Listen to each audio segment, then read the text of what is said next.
Պուրիտանները, ամենօրյա ընթերցանություն, Ջոնաթան Էդվարդս, օր ապրիլի 16։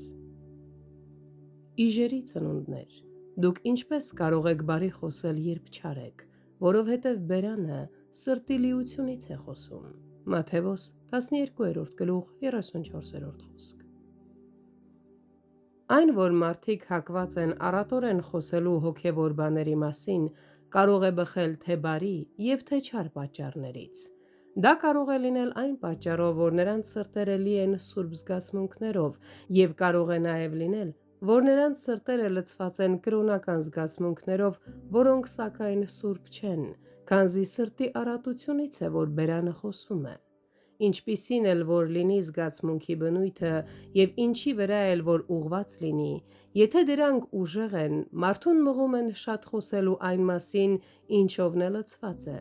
և ոչ միայն շատ խոսելու, այլև խոսելու ջերմեռանդությամբ և բոցավառությամբ։ Ուստի այն, որ մարդիկ առատորեն և մեծ ջերմեռանդությամբ խոսում են հոգևոր բաների մասին, վկայում է միայն այն մասին, որ նրանք շատ ազդված են այդ բաներով, սակայն դա կարող է լինել առանց շնորհի։ Այնինչ ուժեղ տպավորություն է թողնում մարդկանց վրա, դառնում է նրանց անկեղծ հետաքրքրության առարկան այնքան ժամանակ, որքան որ տևում է այդ ուժեղ կապվածությունը, և նրանք կցուցադրեն այդ անկեղծությունը իրենց խոսքերով և վարքագծով։ Այդպես էլ հրեաների մեծ մասը Հուդայում և Գալիլեայում մի ժամանակ մեծ անկեղծությամբ էին մոտենում Հովհաննես Մկրտչի քարոզչությանը և մկրտությանը։ Նրանք որոշ ժամանակ ուրախանում էին նրա լույսով, և ամբողջ երկրում տարբեր մարդկանց շրջանում մեծ իրարանցում էր առաջացել մեծ մարգարեի և նրա ծառայության շուրջ։ Եվ այդպես էլ